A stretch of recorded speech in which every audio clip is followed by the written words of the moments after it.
First, I must thank you very much for organizing this, CBC. This is great. It's quite an opportunity for us to engage meaningfully, especially for purposes of policy. Now, straight to our experience. Everyone knows that COVID-19 came in when nobody planned for it. So clearly it was obviously going to disrupt business, it was going to disrupt the new norm, and if anything, it disrupted even the gains that had been made initially to try and put business together and fast track on movement of goods and services. Having said that, we realize that the importance of moving goods is as essential as human life. But again, we must realize that with the effect of COVID-19, then the first line, the people who are affected most and the people who are on the front line were basically the service providers. I am looking at our clients, I'm looking at Coca-Cola, for example, I'm looking at Procter & Gamble, and all they want is for goods to move from one region to another. And that's what government is waiting for. But we kind of at some point forgot that to make this happen, then you needed the people on the ground, you needed the port clerks, you needed the truck drivers, you needed somebody to move that cargo, to actually verify that cargo. So that exposed the truck drivers, and you realize that in East Africa especially, the numbers were going higher by the day, and the numbers were basically truck drivers and port clerks.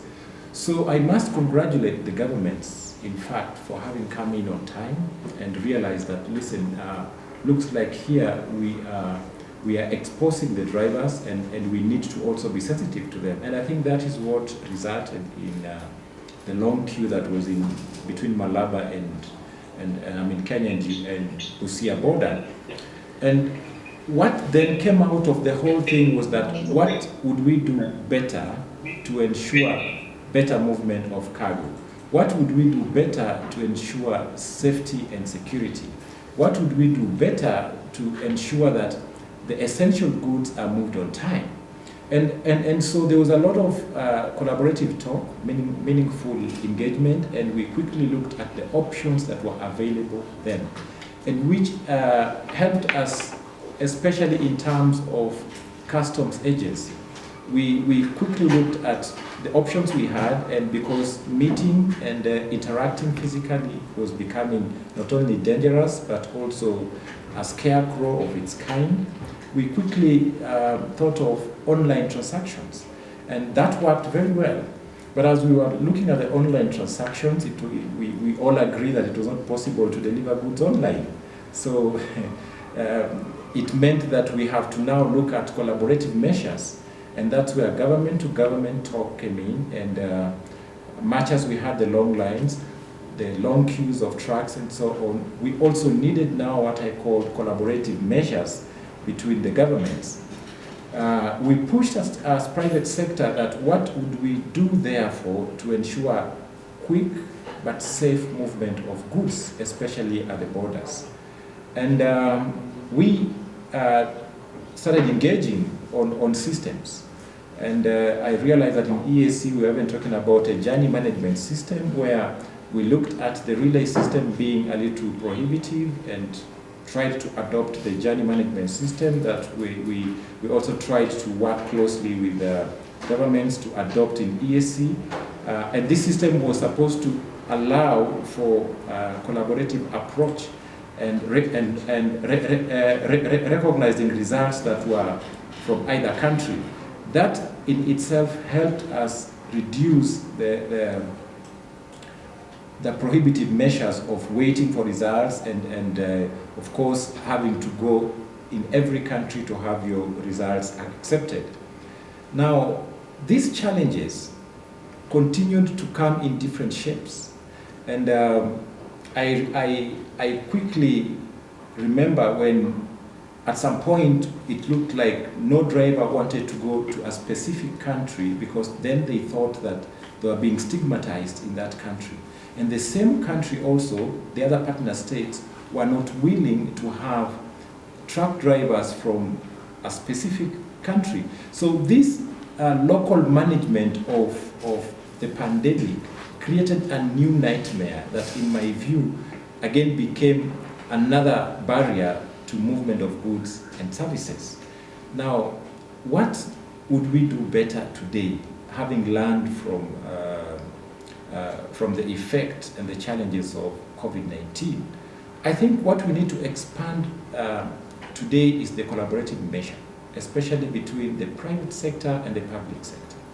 We want to look at how much effect do we have on the ground. We might be having these guidelines today, and we are happy to be part of this, but have we been able to measure the effect on the actual speed of clearing cargo at the port of Mombasa, for example? Do we know that at the port of Mombasa, compared to the other landlocked countries, maybe having unique issues that need more collaborative approach between the private sector and the public sector, and moving closer to the borders, for example, between Malaba, Kenya, and Malaba, Uganda, Busia, Kenya, and Busia, Uganda, and across to Katuna towards Rwanda? What are these unique things that we need to do to ensure that the actual position at the border and the challenges therein are addressed? And what we would like to suggest as the private sector is, can we have more meaningful, practical, cross-border engagement that may be very unique to the port engagement, that may be very unique to the third countries that are landlocked, and maybe fourth and fifth. And with that in mind, we are therefore able to think of maybe every 2 weeks interrogating what has happened in the previous 2 weeks, and how do we then address the challenges that may come in the next 2 weeks. And that should be the new norm until we find our footing. So I would want to pose that probably out of this, we should be learning that the pandemic is not going, but what are we doing to ensure that, much as it is not going, we are giving it the right solutions that will move and spur trade in the region. Thank you. The COVID-19 pandemic challenges, like we have said, also come with opportunities for us to discuss more elaborately on how to make sure cargo moves as fast as possible, and of course as safely as possible. And yes, some of the measures that not only touch on the axle load, we know of the bond issues, we know of the RTGS issues where we need to have harmony across borders. It would be important that at a time like this, we create policy that would be expedited to ensure that, as much as we would like goods to move fast, we would have policy that cushions common regulations across board.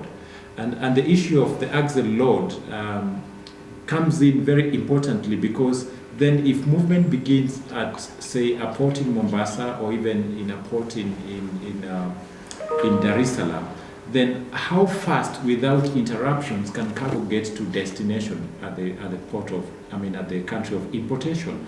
So clearly, this pandemic is giving us an opportunity as private sector and public sector to interrogate what we had already begun doing.